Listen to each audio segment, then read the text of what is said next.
Good. Yeah, don't elbow it. Thank you. Ready? All right, 3, 2, and That'd 1. be funny. Here we go. And cheers, everyone, Sarah, Rob, and everyone out there. Cheers, to everyone. Wino Wednesday, the Chablis, Raclette, and Fondue edition. Yay! Well, tonight we are dining with the diva of all divas. Can we say that? Well, we have the biggest diva of them all here with us today. Oh, well. Really? Sorry, Rob. You're outnumbered. See how they treat me, the lone guy here? Jeez. He loves it. I do, it's true. Come on. Stop, keep it coming. Stop, keep it coming. Sorry, not sorry. Welcome, everybody. My name is Gina, and I'm here tonight with Rob, the diva, and Professor Professor Diva. Diva in charge of our Academy of Cheese, who's going to be the one giving us all the historical tidbits and fun information about what we're eating tonight. I'm just eating tonight. You're just eating tonight? I'm eating. No information for you. Sarah's going to be doing all the heavy Sarah's going to do all this. And so here Sarah is the ultimate Del Mar diva. Hello. Hello, our chef and monger, manager extraordinaire, going to take us through a couple things today, and I'm just going to enjoy too. And if you have a YouTube account, I will be managing the chat line, so you can ask questions via chat. And I already see Holly Joseph. Cheers to you too, Holly. Hey, Holly. Chat works, so I'll try to respond to questions that way. And Sarah's going to take us through what we're going to do, and then we just want to eat and drink and be merry because it's Merry Christmas time, right? So, should we start with the vino? Let's start with this. I'm going to zoom on in a little. Pardon me. Let's start with the vino. What do we have, Robbie G? It's a Chablis, or Chablis as I like to call it. And you can see the little chateau there in the Loire Valley. That's one thing that the Loire Valley is known for, these beautiful chateaus where the upper class folks from Paris would go out and they would resort. But what they're also known for is great food and wine. And the wine that they're most known for is Sauvignon Blanc, but they also make some incredible Chablis. This is from Tours, which is a region within a region.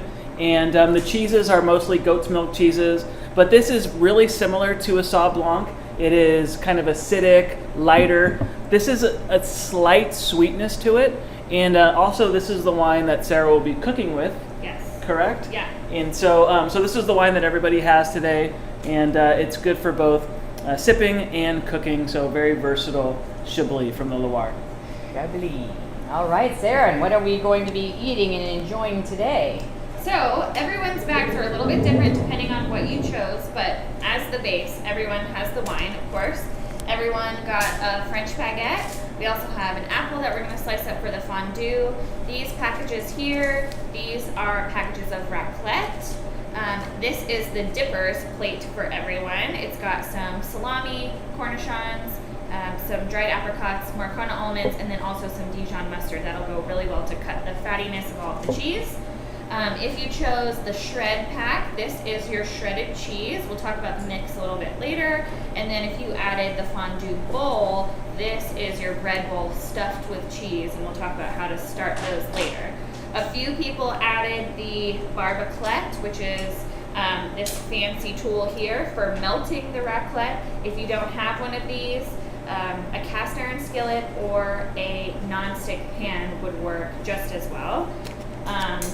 And then if you did buy the fondue bowl, I put in the notes there that you brought in your bag to preheat your oven to 350 because we'll want to get those in right away. They do take about 20 to 30 minutes to bake.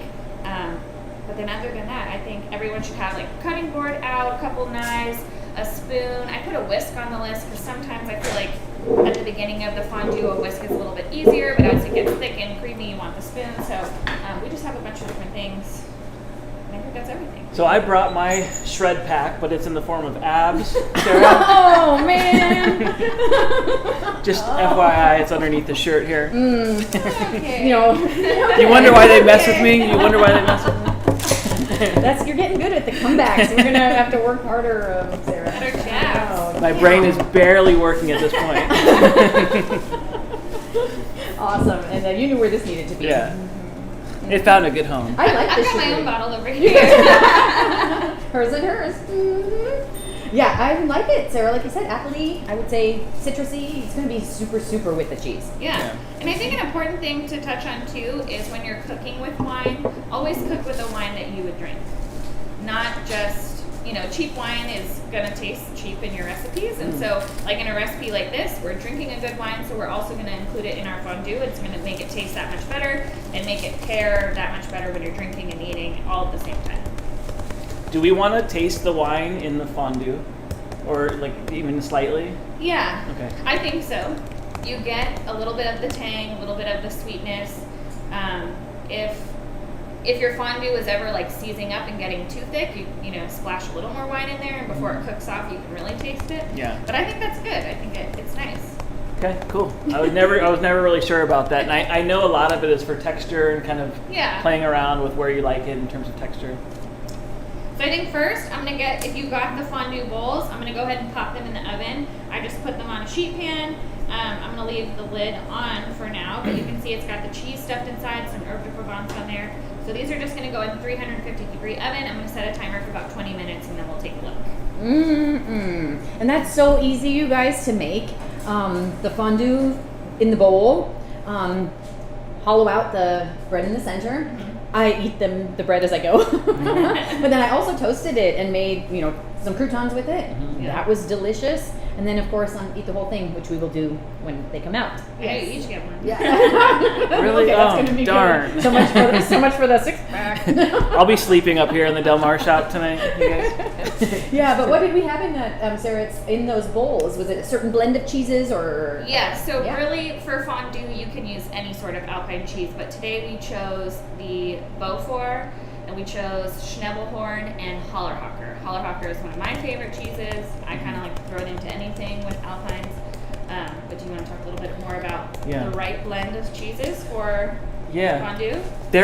As Sarah said, there is no right or wrong blend, but the traditional thing to do is use Alpine cheeses, and you can use a lot of one cheese, or you can blend 2, 3, 4, 10 different Alpine style cheeses. And the cheeses that Sarah mentioned are all Alpine style. 2 of them are from Switzerland, and Switzerland is the country that this style is really most connected to. And we even sometimes call them Swiss cheeses, but that's not entirely accurate because not all of the Alpine style cheeses are from Switzerland. They can be from the French Alps, like the third cheese that's in this mix, which is Beaufort. It's from an area called Savoie, which is in the Rhone Alps. But they can come from Italy, northern Italy. They can come from Austria. They can come from Bavaria. They are cow's milk. They are made at elevation. They are usually really, really big wheels. And in order to make big, firm wheels of cheese, one way to eliminate whey or get rid of moisture is to cook the curd down. And when they cook the curd, it gives it a really smooth texture, and it makes them perfect for melting. So that's why this style is great for any kind of fondue, raclette, any melting dish. These are fantastic. Mac and cheese, paninis. What else can you melt? Gratin. Ooh. French onion soup. French onion soup. Yeah. Cold weather food. Yes, right. Which we need because it's cold out there. Yeah, San Diego. It's cold out there. So cold. I need a light jacket. It's like under 70. It was under 75 today. Time for fondue.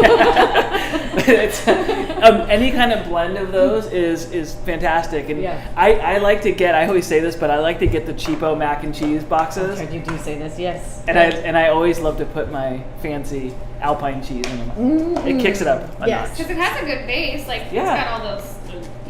Probably lots of cornstarch in there. It keeps it nice and emulsified, and then you just bump it up. And a stick of butter. And you just got to decide whether you use the orange packet or not. And you say yes to that. I know you do. Yeah, we know. But it goes back to, it doesn't have to be Gruyere and Emmentaler, right? Which is always what you hear, and people come in and ask, but try some of these others. Yeah. Hallerhocker means cellar sitter, and it just refers to the fact that the cheese is aged. But here in the Del Mar shop, Sarah usually has like 20 Alpine cheeses. Yeah. So they're always in a certain case, but they vary. Comte is a great one from France. Fontina is another great one from Italy. So I like a blend. So Emmental is milder, but then there's like a Vacherin, which is a really strong, stinky one. So you can kind of pick your strength level. Vacherin Fribourgeois. Vacherin Fribourgeois. I always have Can you to spell it? clarify with people when they're like, "Oh, I want the Vacherin," and I was like, "Do you want the smelly one?" Right. Or the creamy one. They're like the creamy one. The creamy one. There's another one called Sharfa Max, which means sharp to the max, and that's can That's be a strong very one. stinky too. Yeah. Yeah. Awesome. So you guys getting hungry? So can Yes, I like want to die. I can't she eat the won't dippers see. yet, right? Not yet. No, she won't let us. You just have one item or 2 items of prep. That's all you have to do. I sliced a little baguette, which you can do. I'm also going to cut a little bit of apple for both the raclette and the fondue. So while I do that, I think one of my favorite things to do when I'm eating raclette is to like build the perfect bites on my plate already. Oh. So here's your baguette. We get to build bites. So you get to build bites because you don't want to just pour your blob of raclette onto your plate. You want to put it onto either your bread or your meat. Like you want it something to be sitting and ready to catch it or catch something? your raclette. Mhm, So how are you going to build your bites? Because I'm going to make the raclette next. Okay, well, I'm going to build with apple because I think personally the apple with fondue is one of my favorite dippers. It gets overlooked, but you want to get apples into your diet. Apple a day keeps the doctor away, as we say, right? And the German proverb is, oh, it's apple pie. It's close. Apple pie without some cheese is like a kiss without a squeeze. So you have to have apples with your cheese, is all I'm trying to say. I'm punched. I'm tired too. So no, I saw the look on everybody's face. But Maybe something fresh into your cheese on here. there it is. The chef said it. Something fresh into the menu. My bread looks like Pac-Man. So can I stack, Sarah? What do we? Yeah, think so about my perfect sometimes bite. I start with the bread on the bottom. You've got a little mustard. I like the mustard on there. Yeah. For some, I like Cornichon. For some, I like meat. But I have never dipped an apricot in fondue or raclette, but I imagine the flavor is delicious. We're doing it Yeah. tonight. I would Mhm. say that apple's probably my favorite fondue dipper. I like the salty, sweet, acid, acid, right? all of that. Yes, I'm going to stack because. So I'm going to be different. I'm going to say mustard, Cornichon. I like to go savory, sour. Yeah. Oh, savory sour. Okay. I'm doing apricot salami because I'm going to go sweet savory. Can I just dip my bread in my mustard? Is that cool? Okay, wow. I want to hear. We got to hear if anybody else is building some interesting combination. Out Or, there. and if you have Do something share. kind of funky at the I was house, gonna say, if you have extra things at home, Yeah. dip whatever you have. like what? Like potato chips, grapes? Oh, potato chips. Why not? Potato Who's got chips. potato chips at home to try? Who's got potato chips in the back in Yeah. here? Ooh. What about those gingerbread cookies? Ooh. I don't know. That could be fun. I'm super hungry. I've always wondered about like the chocolate pretzels. Would be delicious. Delicious in there. Ooh. So if you got the raclette barbaclette, this is the time to pull it out. If you did not, or if this is the time you would use the cast iron skillet or non-stick skillet. These fancy little barbaclettes are nice because they're actually meant to be put on the grill. So we get a lot of these in the summertime. You put the whole thing on the grill, it melts your cheese. In this case, I'm just going to put it right on the stove and it'll melt the cheese that way. Voila. Can I tell you, last year at the Liquid City event, there's a big cheese festival that will be back next May-ish. Hopefully, yeah. Hopefully. We did raclette over literally like sterno flames and a grill top. I mean, and it worked, and a grate, and it worked beautifully. So you can use this barbaclette anywhere. Anywhere there's a heat source. Any sort of heat source. Oh, look at your perfect little slices, Sarah. Yeah. And we can cut those. I wonder who. Would it be the divas? That was me at 5 a.m. the other day. Oh, very nice, Sarah. Well done at 5 a.m. But the raclette, if you ever come to the shop and order it, we can cut those into nice little slices for you. That's perfect for the little Yeah, this is what it looks like on the paddle. little paddle here. And then you don't need to grease it at all. I mean, the cheese is greasy enough, and then if you're using something non-stick, you should have no problems with this sticking. And then you could just use like a little rubber or plastic spatula to scrape it off. The barbaclettes come with one of these.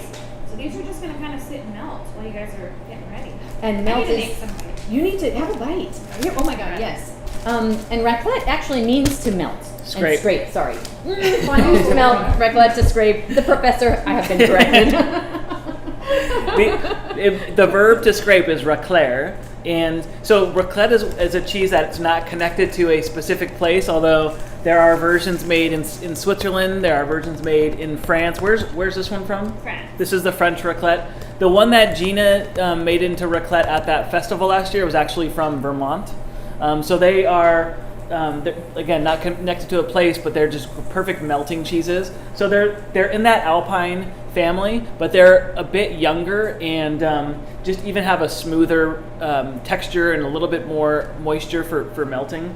So they're perfect. We prefer here at the shop the French raclette. We find it's a little funkier. Don't tell Switzerland. I know. I like the sticky, smelling rind that you get on the French raclette. I'm sure there are Swiss raclettes out there that have that, but this is the one that we love. Real quick question from Kay Evans, who we know. Hey.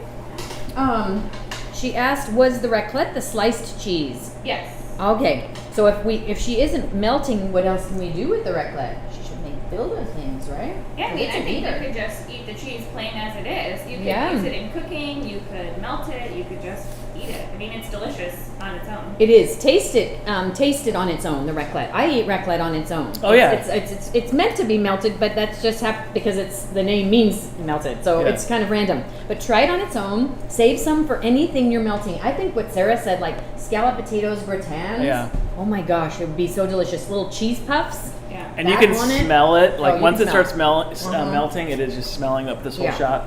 And Sarah mentioned the rind. We left it on. Yes. Yeah. So the rind, don't cut it off. It's a natural rind.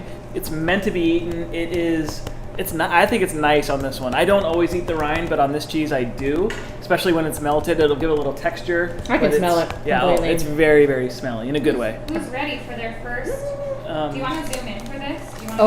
Let's do that. Give me a second. The camera woman is trying. Should I make these all connect? Yeah, put them close together so I can just. Okay, give me It a smells sec. way faster. We usually, when we're hungry at work, we do a little raclette on the panini machine, but this was way faster. Oh, that the little sterno heat source thing. I mean the oven. Okay, I'm gonna let you guys talk for like 5 minutes. Okay. No, excuse me. Come back, plate. Oh, so there you have. So, Rob, describe what you did as little build a dipper combos. So this one has a Cornichon pickle and a little Dijon mustard. This one has apricot. There's my apple. This is my salami, and then this one has the tipsy onion. So it's a little marinated onion, which is delicious. And a bunch of bread. So you can just do bread on its own, and that's really all you need. And that's traditional, right? Bread, potatoes. It's as traditional as it gets. Yeah. But I like the combos. I like it. Don't eat it all, Rob. You're torturing me. That fast on the stove. I mean, can you imagine having a party? Or even if you have, I've seen people that have those big electric flat griddles, like for pancakes. Oh. You could get so many slices of raclette on there at a time. Could you do like a little raclette pancake? Oh, pick me. Your turn. My turn. Wait. Cornichon on this. I'm doing bread with Cornichon. Okay, so my combos are just a piece of bread with Cornichon. And then I'm doing the salumi with an apricot. And then I'm just doing an apple straight up. Oh my God, look at that. It's drenched. It is so hot. Doused. Sarah's not going to get to eat it. Are you going to get to eat any? I'm making one for myself. Okay, very good. Very good. Wow. The raclette rind is... Look at this. Good. I'm going to show this to the camera. That is how you eat an apple. Oh, that's it. Yes, and that's what we'll have to show. Anytime I eat fruit or vegetables, it has to be doused in cheese. Okay, but you're still eating a fruit or vegetable, right? Uh-huh. That still counts. It doesn't cancel out. It doesn't. Sarah, I beg to differ. Professor, help me out here. But we'll try. Grilled cheese sandwich. But you can do all of this in a grilled cheese. Sarah did a grilled panini class, and you can put apples. You can put all of this in a sandwich. You can put anything melted in there. Because Because Carol obviously likes the sandwich. Mm-hmm. Yeah, I love the sandwich. Okay, you did the apple, the raclette. Okay, I'm letting it cool for just a sec. so I love in a grilled cheese any kind of sweet jam or Yeah, anywhere for you sure. want to go with a jam. You can go savory, you can go mustard, you can go sweet. There's a lot of kind of spicier jams. We have a spicy apple garlic that has jalapeno, and there's other pepper jams that are really good. So you can just go any direction. That is so good. That's so warm. took the opportunity to ride my Vespa up to Del Mar today, and it is cold out there, and it's going to be cold later, but now I'm going to be nice and warm inside and comforted, so it's all worth it. My first raclette apple. Okay, your first raclette apple. Austria, because Rob, you've been to Austria too. We did the, they'll do often, raclette started, where they would take like the half a wheel of cheese and literally kind of hold it over the fire, like a fireplace, and then scrape the cheese off. And we actually have a raclette machine that you can rent that takes a quarter wheel of raclette that you can put on this mechanism, and it's got a heating element that will melt one side of it. So if you're having a big party, once we can have big parties again with groups, think about it. We'll probably have a raclette party ourselves. And then you can just have everyone sit around, you can melt the cheese on this machine, and then just literally scrape the cheese onto a baguette, onto whatever you want. It's delicious. That's a small piece of the wheel right there. Very small piece. But sometimes they'll take a quarter wheel, which is like 3 times the size, put it right over the heat or the fire, and then just scrape it right off. Rind and all. Delish. Those videos were big on Facebook a couple years ago. Yeah, they were. Like they were going around everywhere. Everywhere, because everyone loved it. Well, remember we did one at Liberty Station. We did a couple of times a raclette day. Oh, we did one here. We did one here. So fun. We have to do it again. It's just delish. I remember going to one in New York City. It was freezing cold Christmas time, it's snowing, the whole thing, and there they are scraping the raclette onto a baguette. Oh, so good. Does it get better? No, it doesn't. Can't ask Rob, he's eating. Ultimate comfort food. Ultimate. The Swiss know how to be comfortable, right? It's good.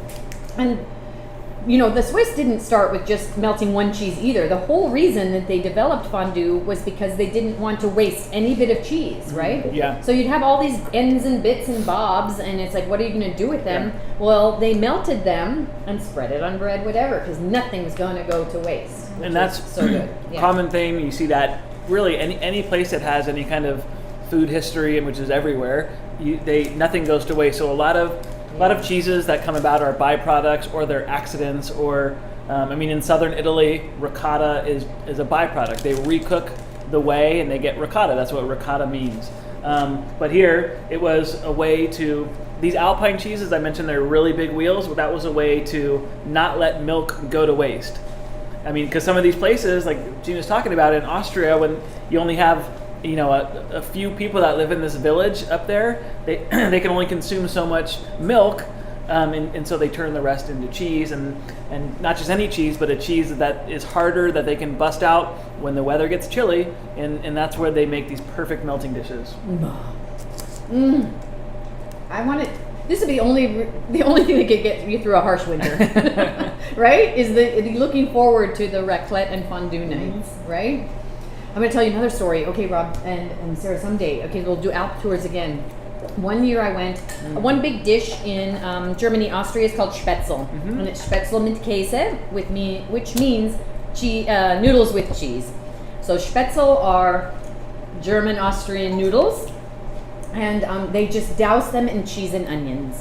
And we drove to somewhere, I don't even know where we were, drove up into the Alps, and here we come to this little farm stand house, and walked in and had the Spätzle, with the cheese. And you guys, there's something, nothing is as beautiful and comforting, is all I'm going to say, and hope you can experience that someday. It's the same idea as mac and cheese. Noodles and cheese, you can't go wrong. But the Spätzle, did I say Spätzle. Spätzle. And in Schnitzel, I was there. Schnitzel. I was there, I don't know, 2 or 3 years ago, and we met up, and we did like a bunch of, like, we did a family reunion at Gina's, some of her relatives in Austria, and I must have eaten, I think I averaged 1.5 schnitzels a day, and when I wasn't eating schnitzel, I was eating Spätzle, and I gained about 10 pounds. Oh yeah, you were like every day. Like, okay. I wobbled from the airport home. I had 30 schnitzels. Yeah. Hey, when in Austria. Exactly. When in Germany, eat the schnitzel. George Harris, hey George, has been on a number of calls. It's chilly 61 degrees in Mission Hill. 61 is unacceptable. This is not what I pay the money for to live here. Somebody call somebody. Are we the best? Complaining. Yes. We're doing a lot of private events. Of course, it's all virtual, but we've been doing a lot of them for people all over the country. And I feel I'm so embarrassed. Like today, I did one for a bunch of people in New York, and they're talking about a storm coming in and snow, and I'm like looking out the window, and it's beautiful and sunny. They were all very envious. Yeah, they were. You got a suntan. Exactly, I got sunburned, but I'm freezing.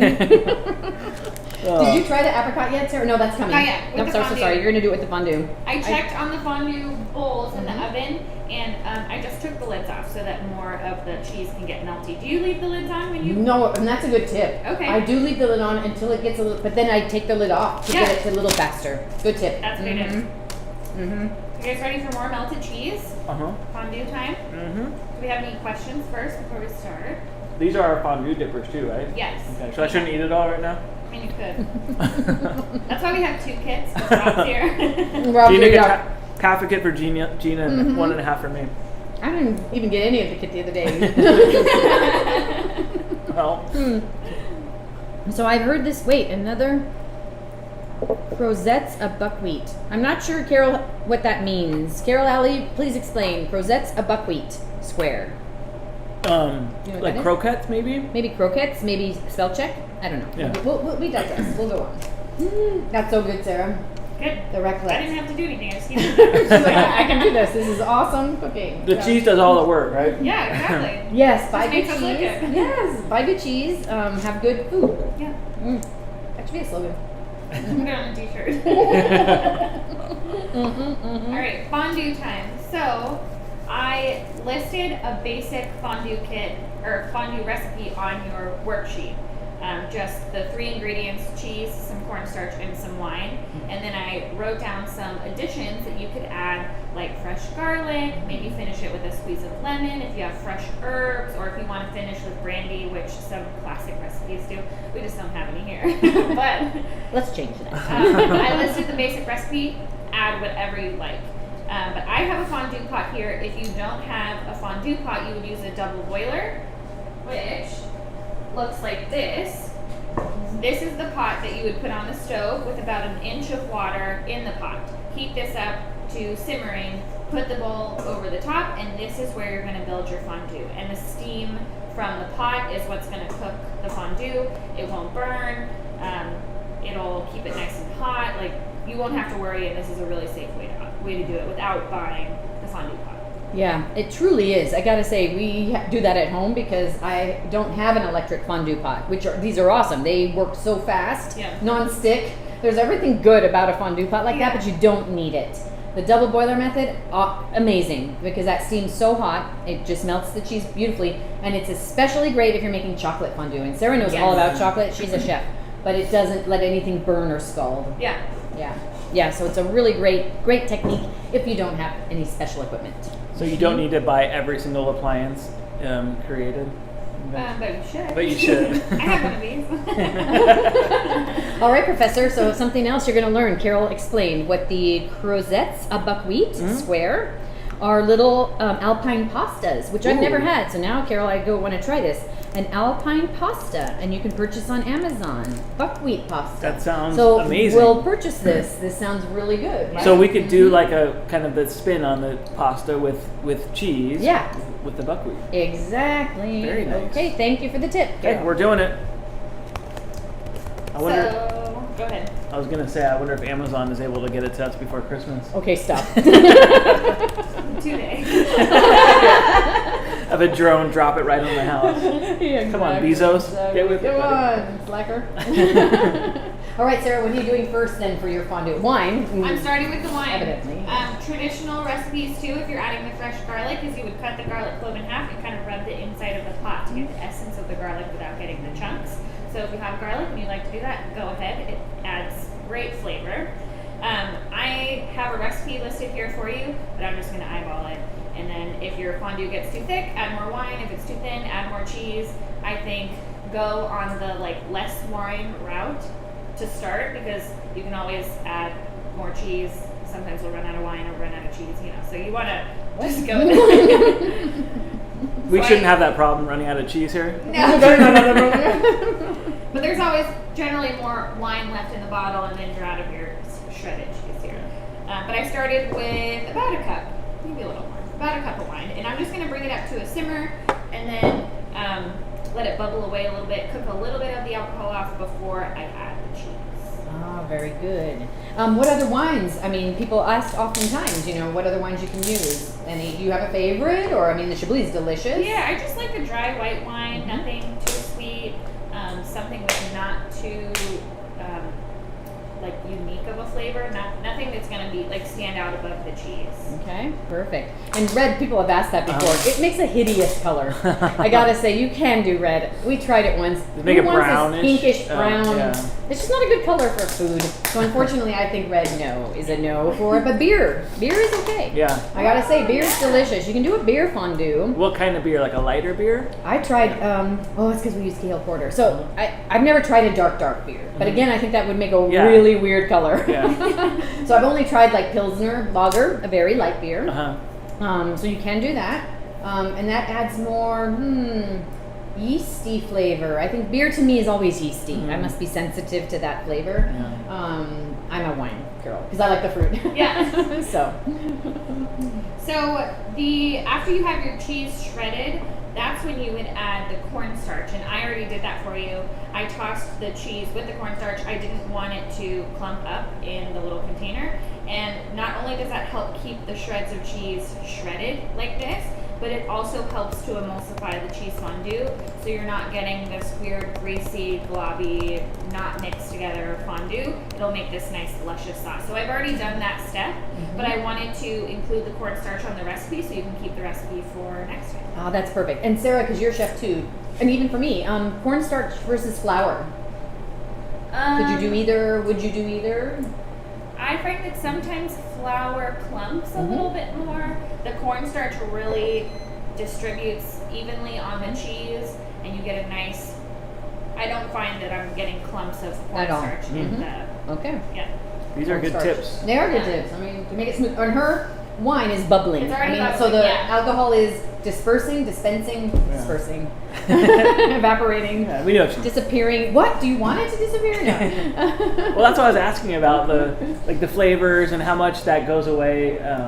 With when you cook it. I think you'll taste it, but the alcohol Yeah. is going away. But you'll get that little bit of just cutting the richness of the cheese. Yeah. I think that's what I like. Yeah. Yeah, to balance it out. No, that's going good. A tip that we always had, oh my God, it's because it's old world, old school. Don't tell me how old I am, I already know. But we would put on the double boiler to know if the wine was hot enough to put the cheese in.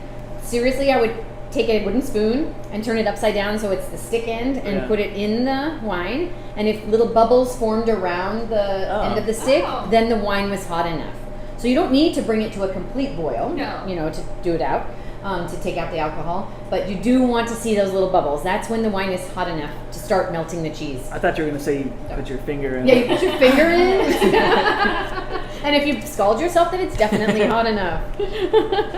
This is not made for kids, obviously, this episode. No, none of them, yeah. So I just checked on the fondue bowls again. They're still needing some time. So Yeah, so they take a little time. I'm going to start adding the cheese. I'm going to turn this down a little bit. You don't want your wine fully boiling when you add the cheese. A shot of there. Oh yes, when you start adding. So you don't want to add the cheese to boiling wine because it's gonna just separate the cheese, get it all chunky. You want it a nice light simmer. And I'm gonna slowly add the cheese so that it has some time to melt. Because if you add all of the cheese that's cold into the hot wine, then it's just gonna shock it. Too much hot, too much cold. But if you slowly mix it in, the temperature will go evenly. Are you ready? We are almost ready. Yeah, we got a new little toy and it's a little bit, it's smooth, Fancy. All right, fancy. Okay. And at first it looks odd, right, Sarah? You're like, oh, gross. Yeah. And as you start adding the cheese, you may need to turn the heat up back a little bit because, like I said, the cold cheese is, cooling down the hot wine. But you just want to go slowly. You don't want to shock the wine. I wonder if that's how I've screwed up fondues before, is putting too much in at the Is it clumpy when you did that, or It's been clumpy. Sometimes it's been super greasy. Yeah, the cornstarch really helps with emulsifying the fats. Yeah. And you wouldn't even know it's in because it's all. If you mix the cornstarch That's in what with it the is. shredded cheese, you don't ever have to worry about mixing it into the wine because it's already there. I don't know if it's a guy thing. I'm a very lazy chef. Really? Sarah and I are not going to comment. I would never say that about you, Rob. I'm pleading the fifth. Oh, come on. my Look my at words that. can be used against me. Professor, when are you introducing smell-o-vision? Because wow, we really need it about now. Are a lot of you making fondue right now? I Or think we- so. I think Most so. people got the shred, right? Yeah. Yes, Mhm. I think. Yeah, most people got or both the shred and the fondue bowl. Yay, If those you're are- not eating the fondue bowl tonight, it would last in your fridge for maybe a week. That was You going to be cook my it next week. question. So it's pretty forgiving. And then would you put it back in the bowl to reheat it, or would you microwave it, or does it matter? I think it loses it. Yeah, I think It loses just a heat little it for one texture. time. Yeah, heat it. But it's best fresh, like anything. Yeah, so I'm just going to keep stirring this. I don't want it to just sit and ever scorch on the bottom. So Now, I'm just Sarah, could I add now garlics? I mean, chives. I don't know. What could I add? Yeah, fresh herbs. You could add rosemary or thyme or even like some oregano in here. You could add, I'm trying to think. I was thinking earlier about putting out blossom in a fondue, like and have the edible flowers Floating in there. around in there? Yeah. Why not? Okay, At that this looks- point, you could finish it with the brandy, like recipes usually do, or if you want to cut the richness, you could do a little bit of lemon. But I think, look, this is the perfect. That looks That's a so perfect good. texture. Oh my god. Okay, stop. Yes, the traditional liqueur in Switzerland is Kirsch, which is a Kirsch, yeah. cherry liqueur.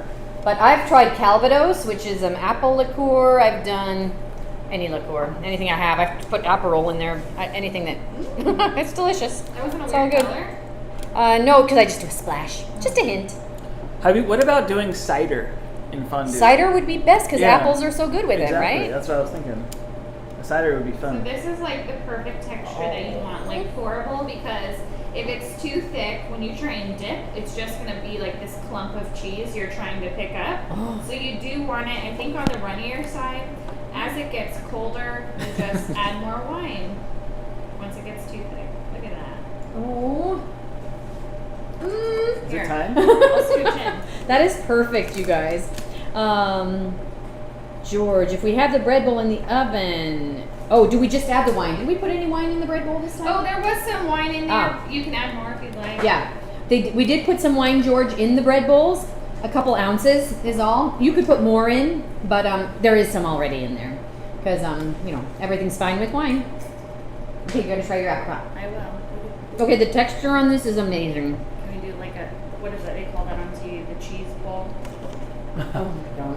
I don't know what that's called, but Did you ever see the little Korean boy on YouTube Perfection. that tried to do the chocolate fountain with cheese? Oh yeah. Oh, you guys, look it up. Seriously. He has a bowl cut? Yes, he's just the cutest little guy, and he wanted to make a cheese fountain. You've seen the chocolate fountains at events where there's tears of chocolate running down.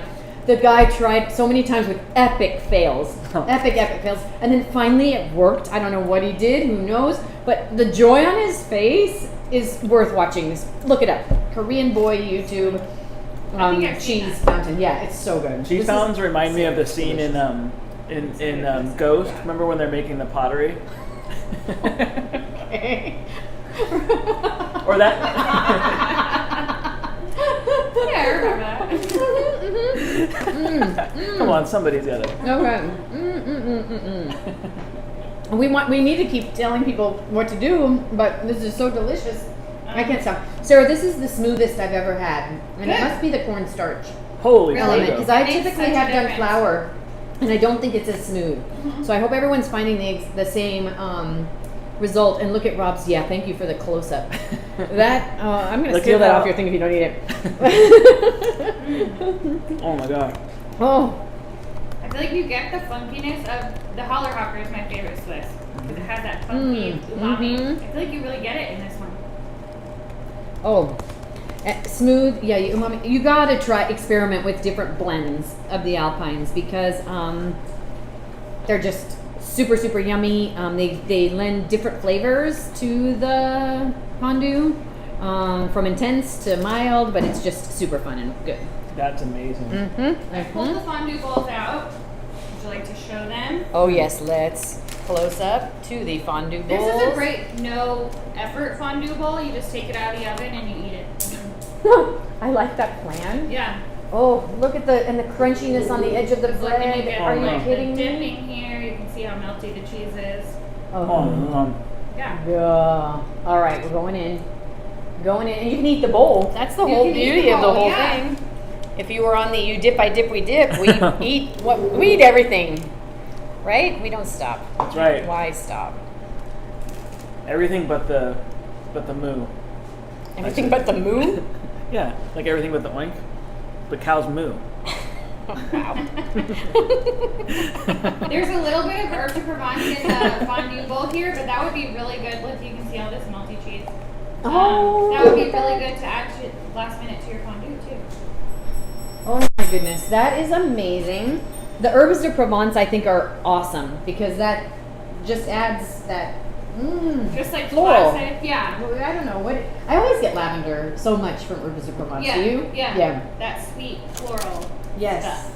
Sweet and I'm floral. going with the classic. You're going just that. Did you the like the bread. apricot? Yeah, it was good. Yeah, it's good, right? I'm not a fan of like broccoli or. Oh, you're not. Carrot. Not getting the green How carrot. do I- No, none of that. How do I dip this nut in? That is Stick your just finger in a there. palate cleanser, sir. I think I If anybody had on their plate with the cornichons, there were just a few onions. I think we get random onions in the cornichons, little bits. Try that in there. That's spectacular. That the acid and vinegar, so good. I think yes. Is everyone's fondue turning out? Everyone's fondue is turning out. I get lots of ooh, so good, yummy, creamy. Yes. So the cornstarch thing, is there any kind of ratio, or do you just kind of eyeball it? For half a cup of shredded cheese, I did a tablespoon of cornstarch. Tablespoon of corn, and that's on your little recipe card here. It is, yeah. I'm dipping right in. Do you want me to put that on your? Put it Oh, on I your bowl? probably should, but look at this. Oh. Oh gosh, now what? Oh goodness. Well, we're just gonna go like this. We're gonna twirl. I don't know if everybody catches that, but oh no, there we go. Then I'll be. Oh, here we go. Did you hear Sarah? She said it's called the cheese pull. The cheese pull. It's a famous. It's a big thing, like with sandwiches or mac and cheese. Like when you're pulling your sandwich apart, how long can you? Look at that. How long can you? Put your cheese Look at my pull? cheese pull. Yes. Hashtag cheese pull. Is this for like you're supposed to do on an Instagram? Yeah. On it. The gram. Mm-hmm. Oh man, this is amazing. I have everybody's bread bowl, and here's her pull. Look at that. Oh. It's still going. How hard can you go? Sir, what temperature do you have on yours? Yours is a dial. It's not a temperature. Yeah, it's a on a range. dial. So it goes from 1 to 8. I have about 3.5 right now. So it's very low. The question came from Carol, the temp on the fondue pot. So she's on the lower side. Yeah. So at this point, you don't want it you're boiling. just keeping it warm. Yeah, just warm. Yeah. Enough to not solidify and not enough to boil or scald. Correct. Yeah. So you just keep adjusting it if you need to. You can't go wrong. I mean, it's good. The one in the bowl isn't as smooth as this one because you're not stirring it around and mixing everything together. But wow, is it good. Can I dip? I'm going to tear some of the bowl itself off. Oh, Oh, God. I have your lid here. Oh, the lid is good too, but this side has lots of oils on it. And Look, this one has cheese. oh. Oh, So now I'm going to eat the lid. I'm not going to share the lid. Yes, I I'm will. gonna take Rob's lid. that is a thing of beauty. The lid? Uh huh. Yeah, look at this. Here, I will share the Toasted lid. bread and Thank you. cheese, Oh. herb de Provence. The herb de Provence add such a nice touch. I gotta say, you It could really add does. fennel. I mean, you could do fennel. You could, like you said, do any flavor that you love. And nobody can comment; they're all too busy eating. The comment. This is very good. This is very true. We I don't want love- to talk about what you want to eat. It's like crusty on the outside, and when you break the bread, it's got that kind of warm. What do you call the middle of the bread? The The bread. you have the crumb. There's the bread and the crust. The crust and the bread. Yeah, is that too much right there? Never. Come on, Professor. You gotta have bread with your cheesecake. There's got to be a technical term for it. Come on, bakers. So I mean, people. it's That's good. Another thing I like to dip chicken. I've dipped chicken. I'm just still going back to dippers. Oh, ham. I love just ham. If you're a fan of just ham. Yeah. Love that too. Ham and cheese. What else have we dipped? That's a classic one too, right? Isn't that like a speck? Yeah. It's used a lot. Oh, yeah, exactly. I've done tomatoes. They're a little slippery. The cheese doesn't stick to a little like baby tomato very well, but they're yummy. You know, I gotta say, like grilled cheese and tomato soup. So it's a nice combination. Yeah. But it's harder to stick. With grapes, I hear people try grapes too, but the cheese doesn't stick as well. What else have I dipped? Cheese goes really good with acidic things. That's why the tomato goes really well as a flavor combo. Was there anyone dipping other things they have at their house that they've tried? I want to know. If you have, like I said, the bag of potato chips in your cabinet, we should get some. Oh, yeah. Does anybody have random things that they're dipping right now just because they have it? Yes, as Chef Sarah here said, if you have dipped something random in here, let us know what that is because we're curious. We're gonna look around and see what else we can dip because it's so fun and delish. We're gonna try potato chips. We've done that before. I know potato chips are awesome. She's gonna try a chocolate covered pretzel. We need to try that too. Because chocolate cheese is a good thing. Ooh, what else have I dipped? You dipped turkey. What couldn't you? Okay, wait. We should just do what you couldn't dip. Maybe would fish be good? Fish and cheese are like the two things you never put together. But I guess the one thing you have to be dip careful a clam with. in there. But the pretzel is the melting. Oh, it might melt. So go in there real quick. Yeah. Okay. We're going in fast with the pretzel. But I think you're dipping the cornichons, dipping like olives, like the pitted olives. Or peppers. Pepper. Red pepper. Everyone's liking the lid, Sarah. The best part. The lid is the best. Crunchy. You had little cheese bits on it. I feel that. Or did you oil it at all? It seems like very crunchy. I think it's because, like, it's been like sitting on top of the cheese, wrapped in plastic for a day. So such crunch. Cheese stuck to it, and I left it on for the first half of baking. Yeah.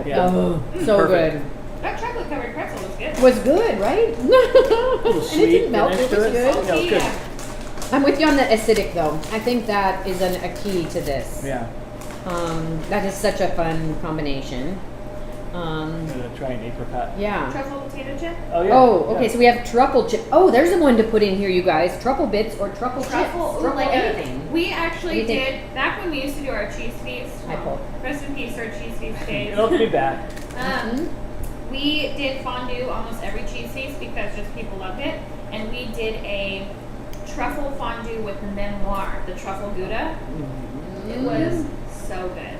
Oh my god. So where was I? Truffle. You have this truffle one? Yeah. Okay. So truffle chip. We should show them these.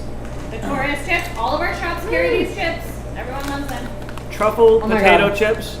Amazing. Okay, we're so wow.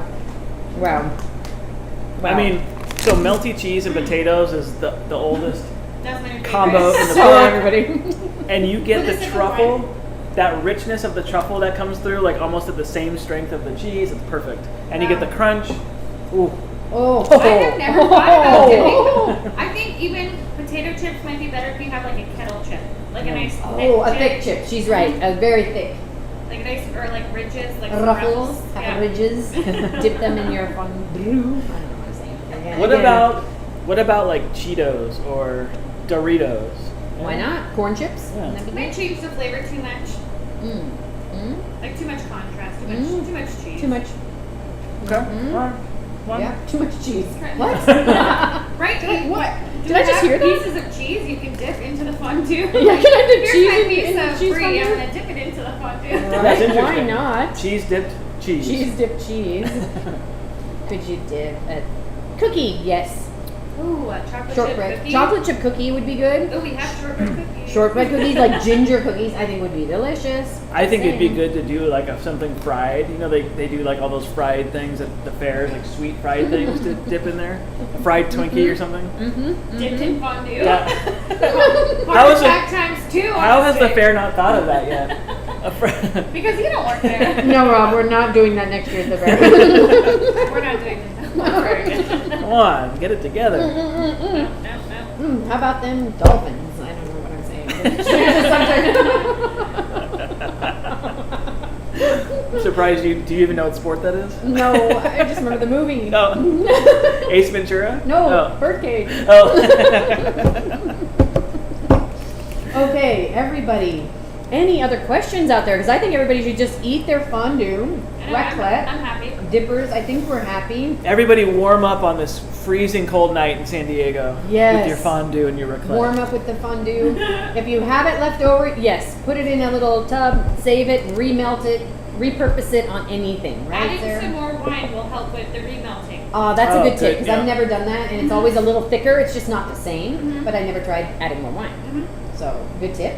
That's always a good idea. Good You to could know. almost like do the same process again. Take your hunk of fondue that's been solidified in the fridge, chop it up into small pieces, heat up the wine like you usually did, and then drop in the chunks of the congealed fondue just to like you're like doing the fondue twice, like fondue leftovers. You could More probably even grate it again. Huh. Oh yeah, you probably could grate it again. Yeah, that's interesting. That's a great tip. And Donna was just asking, Donna, I hope you caught that. Chopping it up, add more wine, use it as you need it, and use the leftover fondue like you did the shred at the very beginning. Yeah, right? the same way. And just repurpose until it's all gone. Yep. Yeah, that's a great. If you have heat left. If you have any left, With yeah. Rob And then- here, we won't have any left. No, Oh, we'll it'll be be gone. shortly. Yeah. And then repeat, right? You just All right. We're going to keep eating. Everyone, super thank you for tuning in. Hope you enjoyed eating fondue, raclette. Try anything you find in your fridge, in your cabinet, and just dip it in there until it's gone. Because it's the holidays, and that's what we should be doing, is eating time and of eating. celebrating. It's time of year to eat. Yeah, exactly. And then we won't see the Diva until next year. Yeah. But Sarah the Diva does platter making parties, you guys. So if you're ever thinking of something to do with a group of friends, think about, she'll show you how to make the most beautiful platters you've ever seen. So that's something to keep in mind. And Yeah. Rob, what do we have next on Wino Wednesday? Well, the 30th, the Wednesday before New Year's, we're doing martinis, right? Yes, shaken, not stirred, or So- stirred, not shaken. Can be up to you. So you'll Celebrate see the new year. McCheese, Professor McCheese. I'm so All right, sorry. time to go home. Time to go home. Good night, everyone. Thank you again. Enjoy. Au revoir. Cheers. Auf Wiedersehen. A Cheers to final- the a cheese final bowl. Cheers, everybody. Cheers. Bye. Bye. Take care. Street. Night. Oh, you